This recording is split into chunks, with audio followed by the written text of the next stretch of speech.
2031. Ustedes, a la edad de Hugo Valdemar Romero Ascensión, de nuestro sacerdote que pertenece a la Arquidiócesis de la Ciudad de México. Él nació en Santa Juana de México, Puebla, en diciembre de 1966. Se ordenó sacerdote en 1995. Hizo sus estudios de filosofía y de teología en el Seminario Provincial de la Ciudad de México y después una licenciatura en Ciencias de la Comunicación Social en la Pontificia Universidad Franciscana de Roma, donde vivimos con mis discípulos.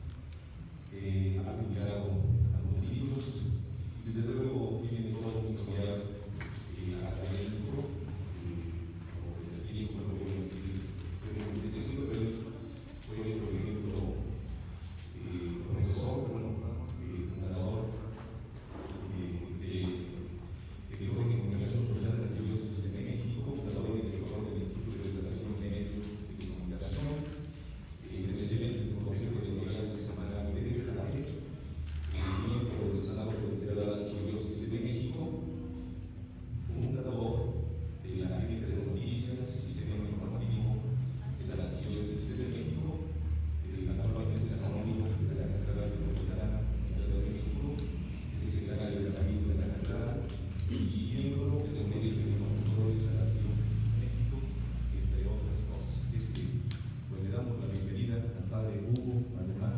Gracias por estar aquí con nosotros celebrando este 15 aniversario de nuestra oficina de comunicación social. Padre Manuel, muchas gracias por la invitación y muchas felicidades por este 15 aniversario de esta oficina de comunicación de la Arquidiócesis de Jalapa. Quienes hemos trabajado en estas áreas, celebrar 15 años no es cualquier cosa, porque sobrevivir generalmente en las carencias que se tienen para llevar a cabo una labor que de suyo siempre exige recursos y talentos y esfuerzos no es nada fácil.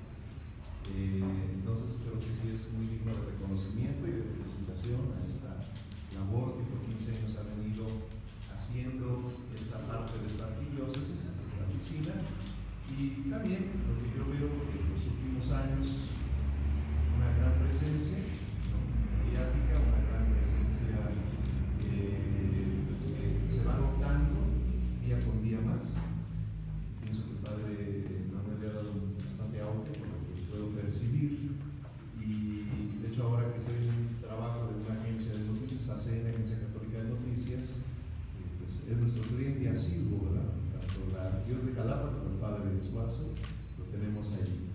Todavía no le cobramos que esté presente en el sitio, pero ya después negociaremos. Pero sí veo una presencia muy fuerte de la Arquidiócesis de Jalapa. Yo creo que por lo que ahí monitoreamos, se hace muy presente en este momento en México la Arquidiócesis de Puebla, Monterrey, sobre todo porque ahora el arzobispo es el presidente de la Conferencia Episcopal, Jalapa, pues, puedo decir que al menos porque yo monitoreo son las tres que tienen más presencia. La Arquidiócesis de México, que antes tenía un gran protagonismo y no lo tiene. Normal, cambia el arzobispo, cada arzobispo también tiene su línea, su punto de vista, y no lo tiene, pero son las tres arquidiócesis que yo creo que tienen mucha presencia mediática y que trascienden lo que sucede aquí. Bueno, me invita para hablarles, más que una conferencia, yo le decía al padre Manuel, quisiera más bien compartir un poco de experiencias y claro, comentar lo que me pide en un primer momento. Le puedo decir al padre Miguel, por ejemplo, y eso nadie me lo cree, que cuando fui director del semanario Desde la Fe, el cardenal Norberto jamás me dio línea para hacer un editorial, lo que pensaban que él me los gritaba, no, siempre fue muy respetuoso, ¿no? Sumamente respetuoso. Ya los fracasos los recibía él, pero nunca me dio línea, pero el padre Manuel sí me dio línea para la conferencia. No, me pedía que para esta participación con ustedes, en primer lugar hablar de la comunicación en la iglesia. Pues la iglesia no porque sea mi tema, sino porque es una realidad. Su esencia es la comunicación. La realidad misma de Dios, de hecho, es eso, es una comunicación. Dios no es un ser solitario, sabemos muy bien por la fe cristiana que Dios es un solo Dios, pero tres personas que se comunican, las tres. El Padre al Hijo, el Hijo al Padre, el Padre al Espíritu Santo, en fin, es una intercomunión, una comunicación. Y por eso la Trinidad es para la Iglesia su modelo de comunicación. Así como la Trinidad se comunica, se participa, se dona de manera perfecta, la Iglesia está llamada a comunicar ese mismo misterio de Dios. Lo propio de la Iglesia es entonces comunicar. De hecho, San Juan en su prólogo empieza hablando: en el principio era el Logos, la palabra estaba con Dios, la palabra era Dios. La palabra es comunicación, es el elemento a través del cual nos comunicamos. Entonces, es su naturaleza. O sea, la Iglesia está para comunicar. ¿Y qué es lo que comunica la Iglesia? Pues comunica, en este caso, nosotros, concretamente, a Jesucristo. La palabra del Padre, ¿no? Que no solo es palabra, sino también es una palabra encarnada, una palabra hecha hombre, que se hizo presente entre nosotros, y justamente Él se pudo comunicar con nosotros gracias a la corporeidad. Si no hubiera tenido cuerpo, no podría hablar, ¿no? Él es el que viene a anunciarnos, a comunicarnos que Jesús es el comunicador que viene. ¿Qué comunicación trae Jesús, su Padre? Si leemos los evangelios, impresiona ver cómo Jesús tiene una obsesión, podemos decir, por el Padre. Todo el tiempo nos está hablando, nos está revelando, la palabra es bonita, revelar, correr el velo, para mostrarnos el rostro del Padre. ¿Quién es el Padre?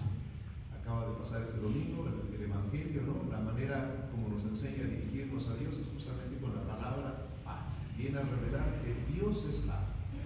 Y a su vez Jesús pide a los suyos que comuniquen, que anuncien, vayan. La misión es un envío, vayan por todo el mundo a predicar lo que yo les he enseñado, la buena, la alegre noticia de salvación. Anuncien el Evangelio, bauticen a toda criatura. Esa es la misión, lo propio de la Iglesia. Si la Iglesia no evangeliza, pues no sirve para nada. Esa es su misión, para eso está. Hoy de pronto hay muchas críticas a una iglesia que de pronto quiere prescindir de su misión para hacer lo que muchos hacen, ¿no? Una labor social, que qué bueno, la iglesia está llamada, por supuesto, también es parte esencial de su ministerio, la caridad, ¿no? Pero sin olvidar que la caridad parte del anuncio de quien hace posible la caridad, que es Jesús mismo. Así pues, la iglesia, ¿qué anuncia? Anuncia fundamentalmente el Evangelio, la buena, la alegre noticia. Es una alegre noticia, no es una noticia tenebrosa, no es una noticia fatídica o trágica, es una alegre, es una buena noticia de salvación. Para eso está la iglesia. Si la iglesia no está para eso, no está cumpliendo su misión, no sirve, como diría Jesús, si la sal se vuelve sosa, ¿para qué sirve? Para echarla a la calle y la pince. Si la iglesia pierde su esencia de anunciar a Jesús, entonces no sirve para nada, se vuelve insípida, porque para hacer lo que muchas instancias o ONGs hacen, pues lo hacen hasta mejor que nosotros, ¿no? Mejor que nos hagan a un lado y que ellos sean los protagonistas. Está para anunciar una palabra, y la palabra es una persona, y esa persona es Jesús mismo, que a su vez nos comunica al Padre, y que hay una actuación del Espíritu Santo que es la que nos hace comprender, entender esto que Jesús nos ha transmitido. Eso es lo fundamental, una alegre noticia, no es una triste noticia, no es una trágica noticia. De pronto se ha hecho la imagen de que la iglesia es moralista, represiva, no permite la libertad de las personas, ¿no? Es puritana en su moral, pero se pierde de vista lo fundamental, que es esto, un anuncio alegre, gozoso. En el antiguo ritual de la misa, siempre me ha llamado la atención, antes de la reforma del Concilio Vaticano, lo primero que hacía el sacerdote era persignarse como lo hacemos, in nomine Patris, et Filii, Espíritu Santo, Y después decía, introbo ad altare Dei, me introduzco al altar de Dios, el Dios que es mi alegría, ¿no? Era lo primero, es decir, el encuentro con Dios es causa de alegría, no de tristeza, no de pánico o de terrores. El Dios que es la alegría de mi juventud, dice el Salmo 43, ¿no? Me introduzco ante Dios que es mi alegría. Curiosamente, hay una encíclica del Papa San Pablo VI, que en la curia romana le llamaban el Papa Hamlet. Ustedes conocen el personaje de Shakespeare, Hamlet, taciturno, ¿no? Atormentado, que decían que en los últimos años de Pablo VI fueron así, de mucho desconcierto ante la contestación, ante la oposición que encontró incluso en episcopados completos. El Papa Hamlet, sin embargo, el Papa Hamlet, Pablo VI, es el único Papa que ha escrito una encíclica sobre la alegría. Gaudet in Domino, alégrense en el Señor, tomando una frase de San Pablo, y donde él explica esto, que la naturaleza del cristiano es ser alegre, ¿no? Es la alegría, no cualquier alegría, es la alegría en el Señor. Repito, a veces cuando nos confrontamos con un pensamiento moderno, con una sociedad moderna, sí, la Iglesia se ve obligada a salir a defender principios que el Papa Benedicto llamó irrenunciables, ¿no? Y esa confrontación a veces solo queda en eso, en una, digamos, pelea pública, en la plaza, en los medios, pero que justamente esta pelea hace que se pierda una visión auténtica de la Iglesia, que es este mensaje de la alegría propia que da la fe, propia de creer en el Señor, de creer en Jesús, de sentir su presencia que nos renueva y nos alegra y nos hace personas distintas, ¿no? Esto es, la misión de la Iglesia es esa. Una oficina de comunicación social no es una oficina que se dedique exclusivamente a hacer estrategias de evangelización, ¿no? Es parte de, por supuesto, tiene una naturaleza. ¿Por qué? Porque tiene que interactuar con el mundo secular, ¿no? Concretamente tiene que interactuar pues con ustedes, los medios, ¿no? Con los periodistas, con los editorialistas, con quienes y ahora naturalmente los medios que buscan pues la noticia, y la noticia generalmente que es polémica, ¿no? Si solamente sacamos la homilía del señor obispo, arzobispo, ¿verdad?, pero no dice nada que sea polémico, pues no les interesa a los medios, tan simple como eso, ¿no? Entonces tiene que tener un punto que toque a una realidad, a una situación concreta, que es un tema sin duda a lo mejor polémico, que entonces sí les interesa a los medios, ¿no? De otra manera no les interesa, y no es que los medios sean malos, ¿no?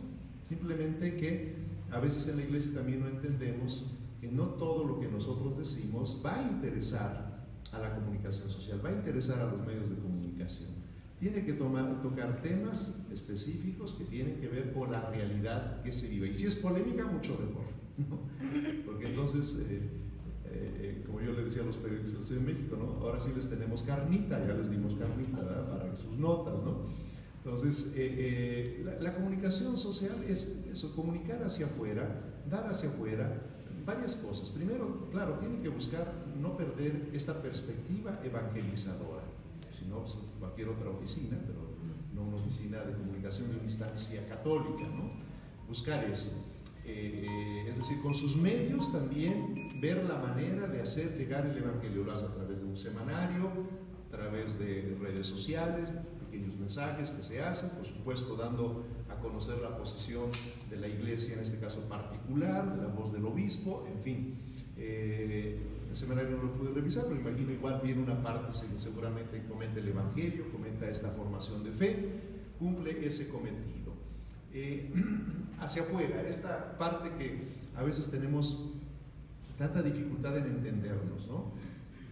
Porque la prensa quiere una cosa, comunicar una cosa, nosotros queremos que se comunique otra, y a veces no logramos ese punto de entendimiento.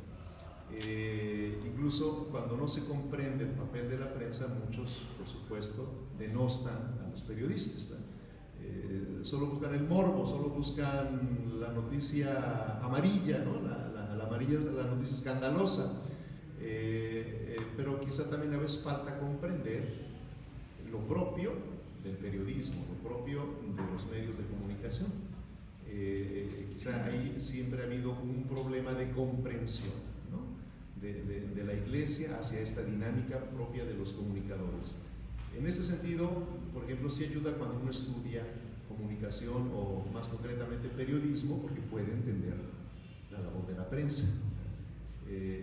Nos es más fácil, digamos, entendernos, pero siempre es una relación no fácil, no fácil, y no digamos, aún no hablo en concreto Jalapa, ¿no? Sino desde el Vaticano para abajo siempre se da ese tipo de dificultades y de situaciones difíciles de interactuar. Es normal, digámoslo, ¿no?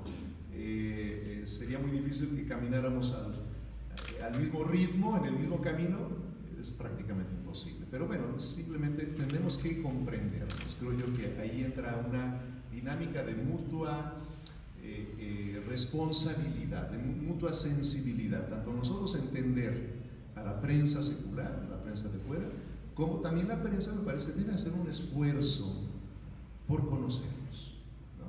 El periodista que cubre esta área pues debe tener elementos básicos para poderla cubrir. De otra manera no se entiende. Si yo voy a cubrir el ejército y yo no sé los grados de jerarquía del ejército, pues ya tengo un grave problema, ¿no? Yo no distingo un coronel de un general, de un teniente, y bueno, yo no los distingo, no lo sé. Pero quien va a cubrir una fuente tiene que conocer, es parte de su profesionalidad, ¿sí? de su ética de trabajo, conocer, tratar de entender el área que va a cubrir. En Italia hay un fenómeno único, que son los vaticanólogos. Han oído quiénes son ellos, ¿no? O sea, son los periodistas que se dedican exclusivamente a cubrir la fuente vaticana, ¿no? En México tenemos una vaticanóloga estupenda, que es Valentina Lasraqui. Tiene tantos años allá, ¿no?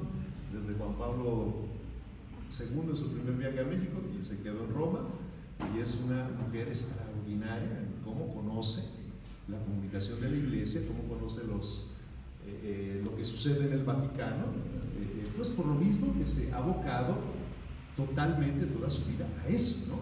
Y entonces tenemos grandes expertos, periodistas italianos, sobre todo son italianos que se especializan en esto, conocen a la perfección la fuente, y situaciones incluso que a veces ni los curas entendemos, ellos los entienden muy bien de lo que sucede en el Vaticano, ¿no? Pero al punto que voy, debe haber un esfuerzo, nosotros tratar de entenderlos a ustedes, a los de los medios, y los medios también tratar de entender a la Iglesia, que generalmente se parte de un equívoco. El equívoco es tratar a la Iglesia como un ente político más, ¿no? O se le quiere ver desde solo esa perspectiva. Es una parte, sí, porque la Iglesia está en el mundo, lo que dice Jesús: ustedes están en el mundo, no son del mundo, pero están allí, y mientras estemos en el mundo no podemos sustraernos del acontecer, de lo que pasa en el mundo. Al contrario, tenemos que introducirnos para dar respuesta a desafíos y situaciones concretas que se viven. Y entonces es ahí cuando entra la parte que se puede hacer polémica, ¿no? Que se puede crear una gran incomprensión, y incluso la Iglesia también en muchos momentos, a pesar suyo, tiene que incurrir en aspectos políticos. Cuando las políticas públicas afectan, por ejemplo, la moral, ¿no? Cuando afectan los valores fundamentales, repito esto que decía Benedicto XVI, los valores no negociables, que son la vida, la dignidad de la vida humana desde su concepción hasta su fin natural, la defensa del matrimonio, que siempre será entre un hombre y una mujer, el respeto de la dignidad humana en general, y la promoción del bien común, ¿no? Son esos principios que decía el Papa Benedicto, son irrenunciables. Un católico, un cristiano, no puede renunciar a defender estos principios. Y entonces, defender el matrimonio entre un hombre y una mujer hoy es una gran polémica, ¿no? Y se crea un una situación tremenda cuando la iglesia dice que solamente el plan creacional de Dios los creó hombre y mujer, y desde el principio está estipulado como un proyecto divino, no solamente como una manera en que la sociedad se organiza, sino que es un proyecto querido por Dios, y por lo tanto estamos llamados a respetar ese proyecto querido por Dios, ¿no? Pero entra la ideología de género y dice, pues no, se pueden casar dos hombres o dos mujeres, ¿no? Y es su derecho, ¿no? Sale el Papa Benedicto diciendo, es un falso derecho, se llama, son falsos derechos, no existen tales derechos. Pero bueno, entonces se empieza a crear obviamente una gran polémica que necesariamente inevitablemente yo diría, lleva a una confrontación. ¿Por qué? Porque estamos en dos perspectivas diferentes. La iglesia no puede renunciar a estos principios, y entonces si se confronta no solo con una ideología, sino con una política pública, pues ni modo, nos toca hacer eso, ¿no? Es decir, no porque queramos estar metiéndonos en eso, sino porque son aspectos que tocan también al aspecto, al ámbito de la fe, y que entonces sería una cobardía callar, sería una cobardía no confrontar, no denunciar. Aquello estupendo que dice el profeta Isaías: perros mudos ven el peligro y no ladran, ¿no? El pastor es pastor, no perro mudo, ¿no? La iglesia está llamada no a ser un perro mudo, sino a, cuando se presentan estas situaciones, tiene el deber, es un deber profético, denunciar aquello que va contra la dignidad de la persona y que a la larga la destruye.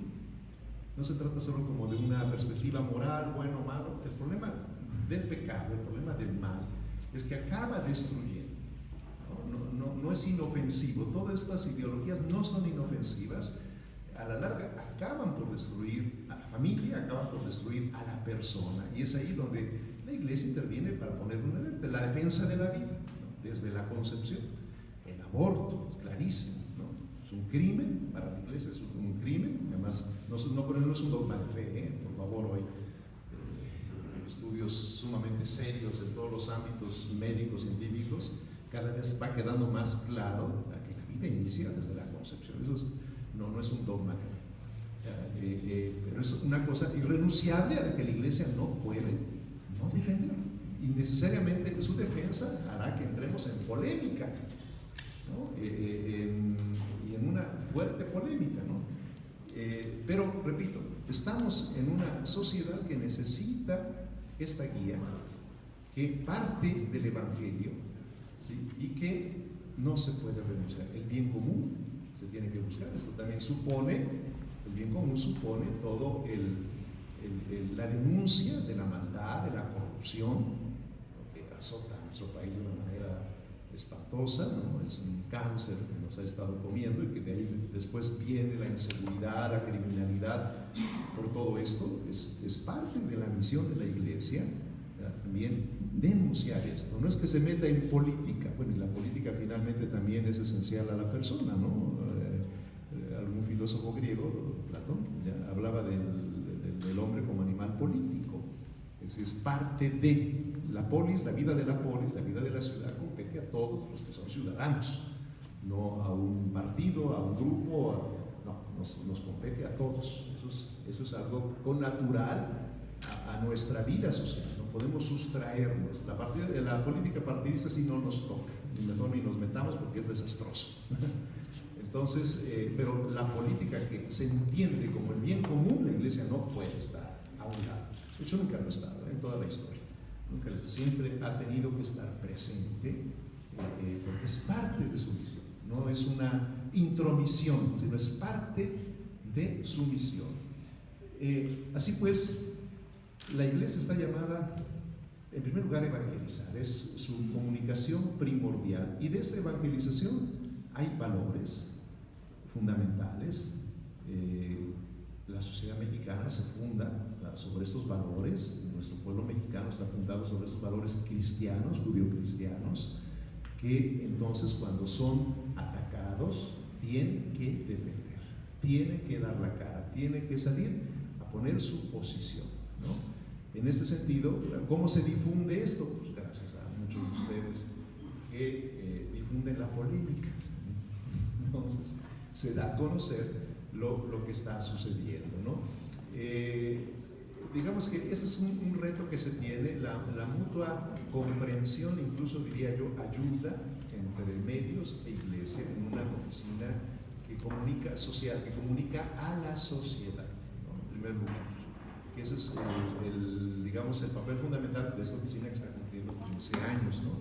Y que veo que tiene toda una amplitud de acciones muy interesantes que realiza, y de hecho hace poco me di a la tarea de hacer un recuento de las 16 provincias, ¿no?, que tenemos, 90 y tantas diócesis, y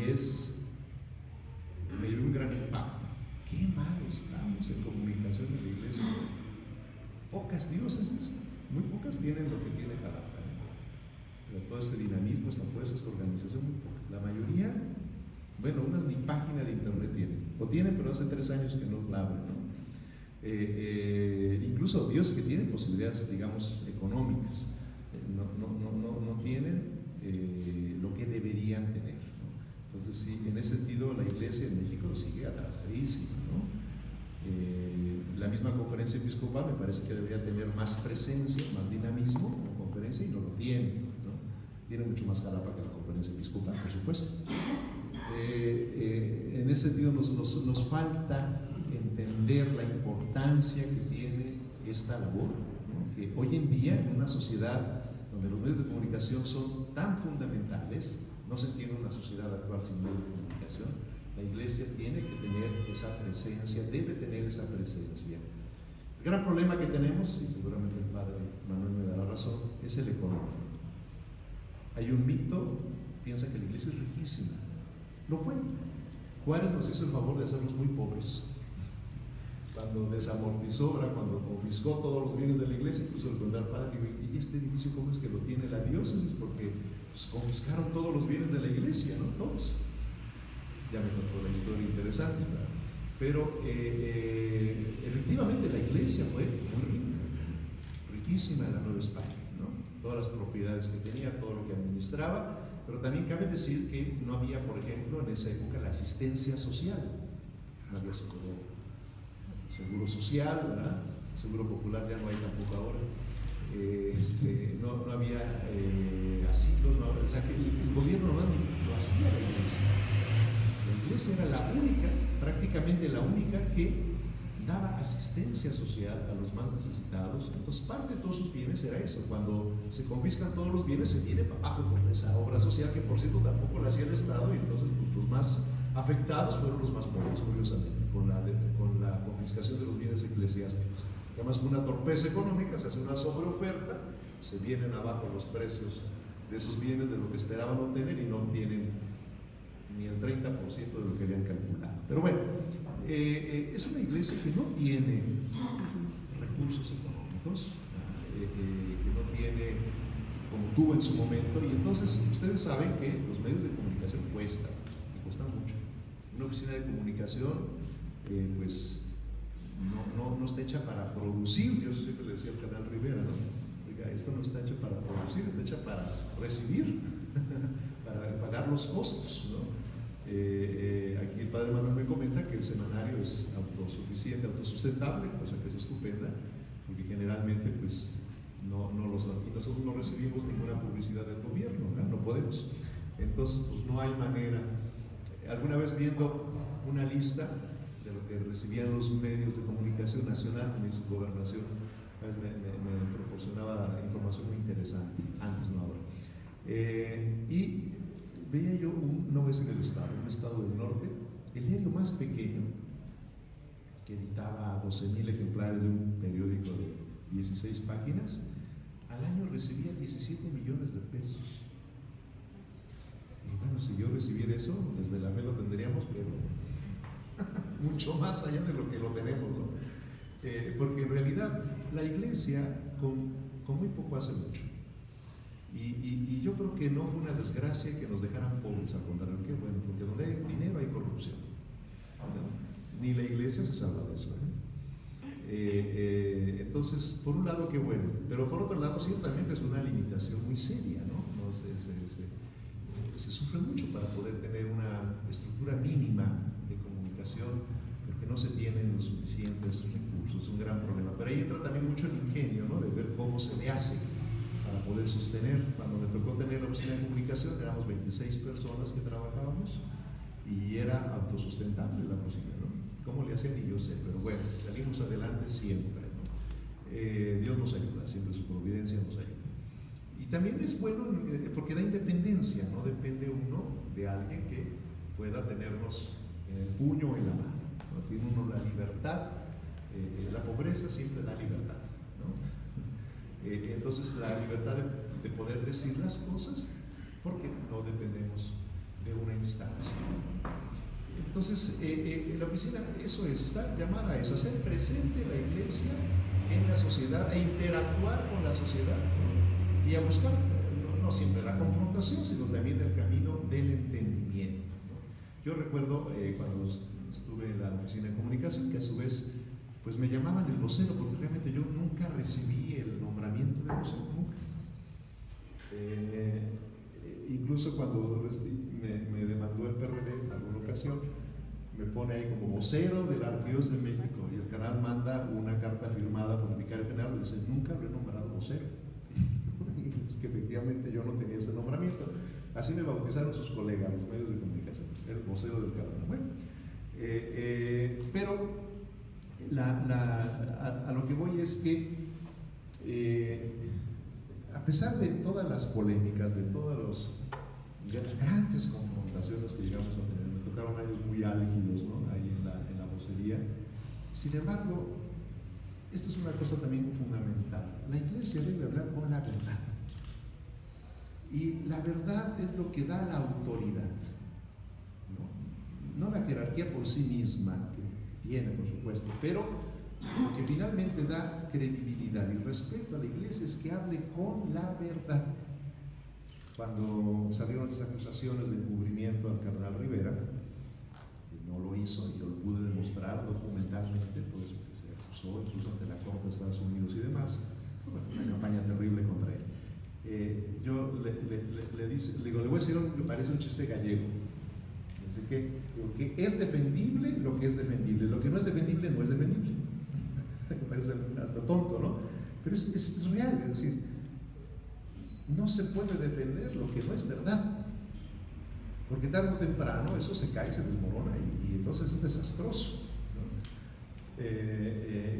Ustedes no se enteraron en un caso que fue escandaloso en el Vaticano. El señor Viganó, no el nuncio, otro Viganó que estaba en comunicación, que filtra, ¿verdad?, una carta del Papa Benedicto, donde él se llega a prologar unos libros del Papa Francisco, pero omite una parte de la carta, ¿no? Y bueno, eso es un gran escándalo. ¿Por qué? Porque está faltando a una ética. Debió haber mostrado completa la carta, ¿no? Le pusieron, señor, fake news, ¿no? que corta. Entonces, eso es muy grave. Sobre todo es muy grave cuando la iglesia debe ser testigo de la verdad. Entonces, si se miente en cualquier asunto, a la larga resulta desastroso, ¿no? Otra cosa, porque la mentira a veces nos parece que puede ser muy insignificante y lo podemos hacer con frecuencia, pero tenemos un grave problema, ¿verdad? Cuando, por ejemplo, Jesús define al demonio, al maligno, y lo define en el Evangelio de San Juan como el homicida y mentiroso desde siempre. Digan sí cuando es sí, no cuando es no. Lo demás viene de la prensa, no viene del maligno, dice, ¿verdad? Entonces, de allí que tiene que actuar, tiene que hablar con la verdad, aunque a veces esa verdad no le beneficie, no le ayude, tiene que tener esa capacidad de testificar la verdad, porque Dios es verdad, ¿no? Su realidad divina, su mensaje es la verdad. Uno puede usar el lenguaje de la simulación, la mentira, el ocultamiento, hoy lo que tanto se dice, el encubrimiento, porque incluso Jesús dice, eso que ocultan al rato será gritado en las azoteas. Es parte fundamental que debemos entender. Es un servicio también que se hace en la verdad, ¿no? Algo que el Papa Benedicto XVI tanto defendía, este aspecto de la verdad. A una sociedad relativista donde da lo mismo la verdad que la mentira, La Iglesia debe tener firme este valor de la verdad. Entonces, me parece que los retos que tenemos, ¿verdad? Es inevitable que nos encontremos, pero debemos buscar un entendimiento cada quien desde su ámbito, ¿no? Sin vernos como enemigos, sino al contrario. De hecho, gracias a la labor que hacen los medios de comunicación, muchísimas cosas de la Iglesia se conocen, se difunden, se entienden, y sin eso no podríamos también nosotros tener esa repercusión, ¿no? Siempre el mensaje cristiano tiene una connotación personal, es decir, es Dios que se encuentra con nosotros, que va a nuestro encuentro, ¿sí? Y la comunicación que se hace de Dios fundamentalmente es personal. De allí que entonces no podemos pensar que la solución a los problemas de la evangelización de la Iglesia sean las redes sociales. Yo les comento una anécdota. Cuando me entrevisté con el cardenal Aguiar, nuevo arzobispo de México, me presenté con él con mi renuncia. Y me decía, bueno, tú, de tu experiencia, ¿qué me aconseja? Digo, mire, señor, yo creo que usted debe cuidar mucho lo que ya está hecho, sobre todo desde la fe, cuídelo mucho, ¿sí? Y sobre todo ahora irse al área de las redes sociales, ¿no? Que es lo que ahora está tan en boga y que es tan importante. Creo que ahí es donde se debe poner atención, se debe invertir, se debe hacer, ¿no? Y le dije, mire, yo no lo hice por dos razones: porque no había los medios y porque no creo en eso. Y se ríe. ¿Por qué no crees en eso? Digo, mire, yo le voy a poner un ejemplo.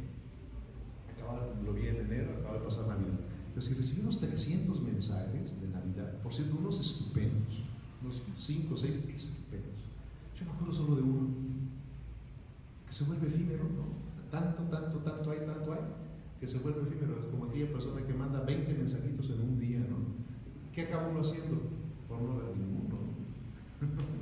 Nos pasa a unos una sobreproducción que acaba por acabar, ¿no? Y hay una ley de comunicación que usted la sabe, ¿no? Sobreinformación es desinformación, es una realidad. Así pues, nada suple la parte personal. Eso es esencial, es fundamental en el anuncio del Evangelio, en la recepción del Evangelio, tanto la relación personal con Jesús como que la que nosotros debemos tener para con los demás, ¿no? Si una transmisión de la misa nunca va a suplir a la misa presente, donde está en medio de una comunidad, el fiel que participa su experiencia de fe con los demás. Bueno, el padre me pedía que, además de esta breve, larga exposición, diera lugar para que participaran, preguntaran y un poco dialogaran, ¿no? Entonces yo doy lugar ya a eso. Sí. Pero me prestas mi micrófono. Gracias, padre, buenos días. Yo quisiera preguntarle, en Veracruz, como en muchos estados del país, supongo, donde ganó la mayoría el partido Morena y el presidente de la República, se hicieron diversas promesas, pues que tienen que ver también con el sentido de lo que usted hablaba al principio, con el respeto a la vida y demás. Sigue siendo la Iglesia un poder que puede, digamos, influir en las decisiones del electorado. Se lo pregunto porque desde la arquidiócesis también se envían estos mensajes en el sentido de que no se ha respetado este tipo de promesas que se hicieron en campaña, y ahora, como usted también lo mencionaba al principio de su intervención, pues esta ideología de género también ha venido ganando, digamos que camino, o pues muchos así lo ven, para que las personas se puedan casar, personas del mismo sexo, porque tienen este derecho, o casarse incluso con animales en otras partes del mundo. Entonces, la Iglesia sigue siendo un poder que puede influir en el electorado para que después podamos cambiar el rumbo en las políticas públicas. Gracias. Yo creo que no hay un estudio serio, al menos que yo conozca, donde se haya hecho esta medición de qué tanta influencia tiene la Iglesia sobre el electorado. Lo que sí es que cuando se han hecho encuestas, quizá la última que yo vi hace 5 años, la gente sí no le gusta que la iglesia se meta en política partidista, y qué bueno. Repito, pero ya en concreto, ¿cuánta es la influencia? No conozco yo un estudio serio. Suponemos que la hay, ¿no? Suponemos que sí la hay, donde sí, yo creo que puede haber una influencia más clara, es con las denominaciones protestantes, que su, digamos, sí, incluso ellos logran tener un voto corporativo, ¿no? Pero en la Iglesia Católica se dan cuenta, si bien puede haber una instrucción del obispo, ¿no? O una recomendación del sacerdote, sin hablar directamente de un partido, hasta lo que la ley nos permite, sin duda hay una influencia. ¿Cuánta? No lo sé, no lo hemos medido, pero de que hay, ¿no? Lo interesante sería tener un estudio serio para ver.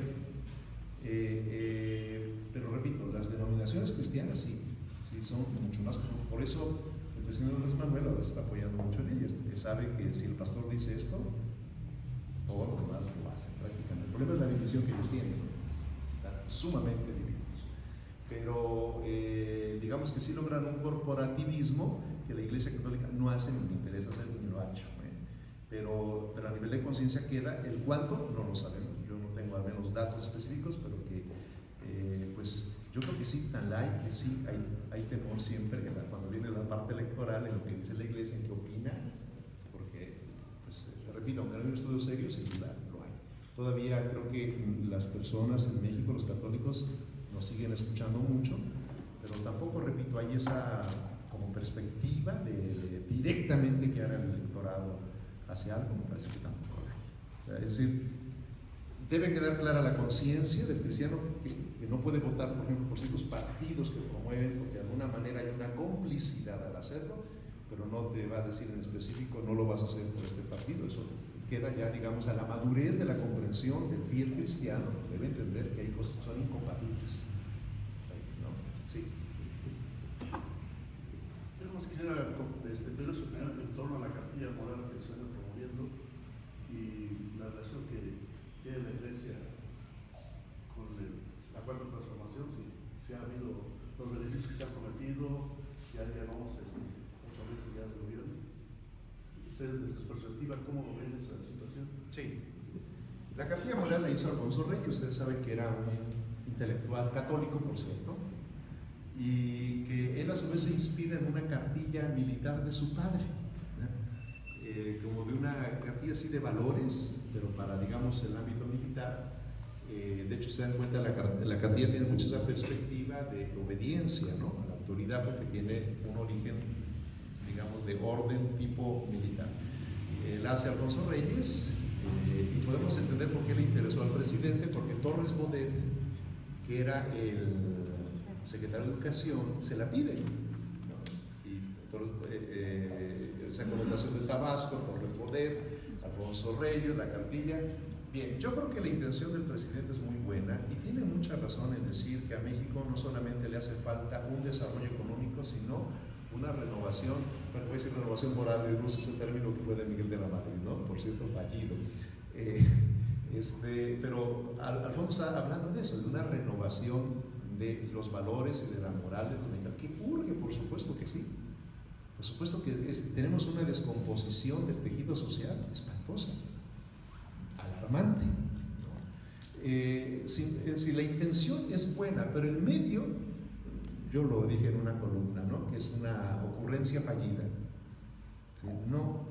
No es el medio. Yo no me imagino a alguien leyendo, ni yo he leído completa la cartilla moral, la he ojeado porque pues, obviamente tengo que responder a preguntas como esta, pero a ver, no me imagino que la lea completa, la cartilla moral.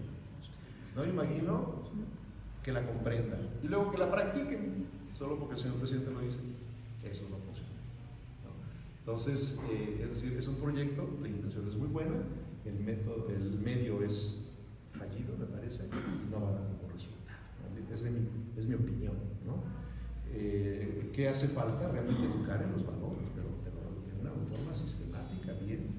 Y también, por otro lado, yo no entiendo que se promuevan estos valores, el respeto, la obediencia, la civilidad, y por otro lado se legisle por aborto, se legisle por destruir la familia. Parece, incluso yo por ahí una vez llamé, es una esquizofrenia, ¿no? Por un lado queremos que se respete la vida, pero por otro lado asesinamos a los más vulnerables. No entiendo, eso es esquizofrénico. Entonces, es una ocurrencia, pero que falta un proyecto serio. No hay un proyecto serio para esto todavía. ¿Y de los beneficios que ha prometido la cuarta transformación?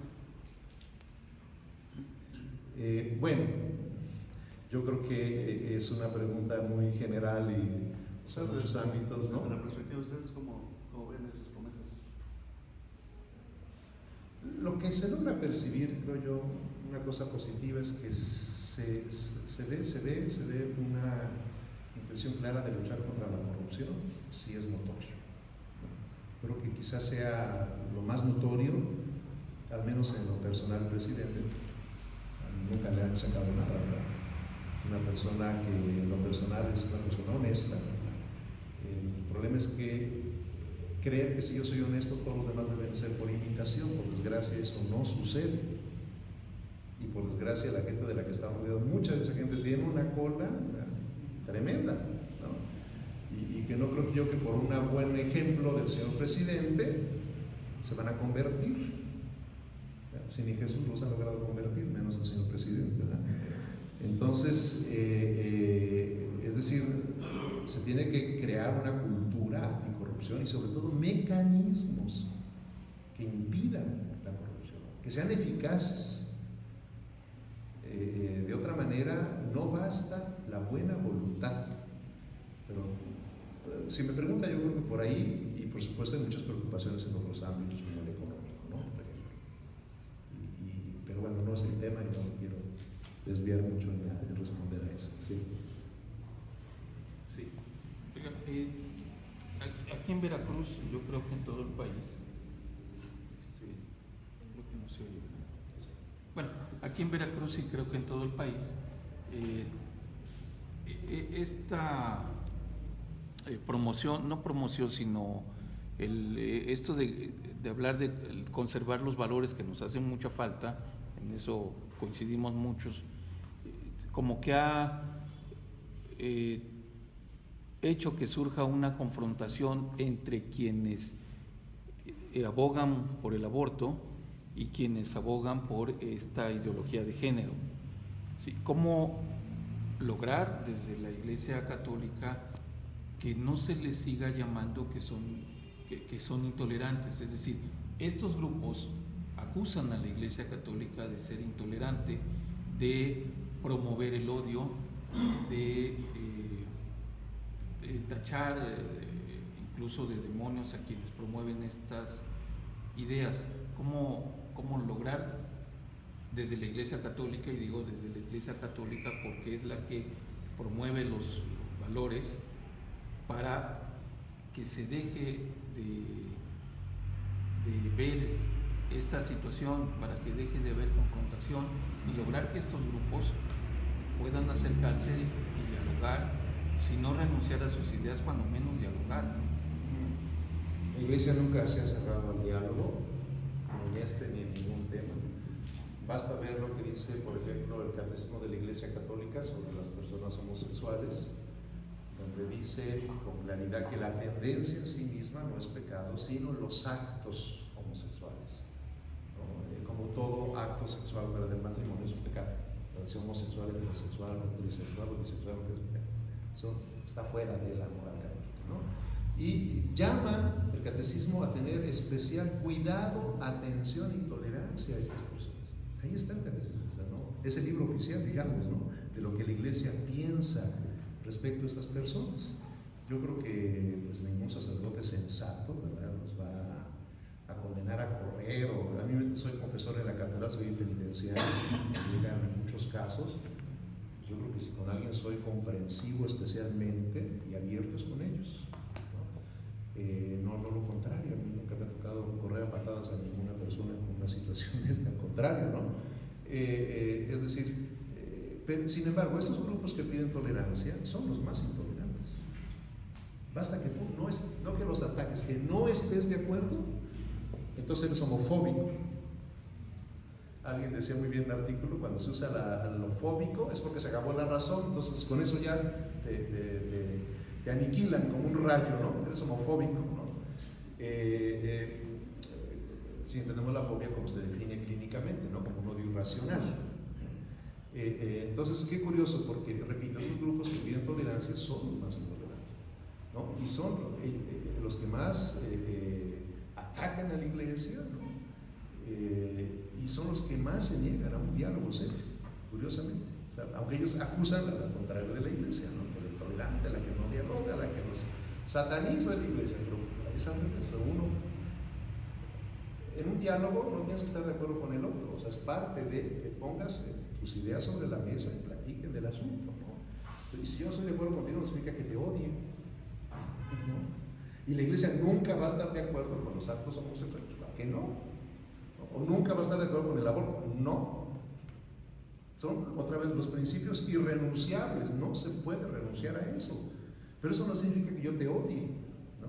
Yo no estoy de acuerdo que se legisle por un matrimonio que no es matrimonio, porque no cumple los fines del matrimonio, y no hablo religiosamente, socialmente, ¿sí? Civil, no estoy hablando del matrimonio canónico, ¿no? Civil, no estoy de acuerdo, y claro que yo me opongo a una ley así que para mí vas a acabar destruyendo a la sociedad. Pero eso no significa que te odie, que odie a la persona que tiene esto, ¿no? Pero para ellos sí. O sea, basta que tú no estés de acuerdo, fóbico, ¿no? Tienes fobia. Entonces, yo creo que simplemente hay que manejarse con mucho cuidado. A mí me acusaron, bueno, incluso salí en la lista de los 3 más homofóbicos del país, ¿no? Yo estuve, jamás yo he dicho algo ofensivo a eso, jamás. Y yo lo demuestren, díganme cuándo, en qué lugar, qué entrevista, dónde yo ofendí. Nunca me lo supieron decir, ¿no? Pero si no estás de acuerdo, fóbico, hay fobia. Entonces, si el costo de que la iglesia defienda la verdad es esto, pues ni modo, lo pagamos, ¿no? ¿Qué le hacemos? Pero no se va a renunciar a esos principios por una conveniencia, ¿verdad? Digamos, de imagen pública que va contra la verdad. Así de simple, creo yo.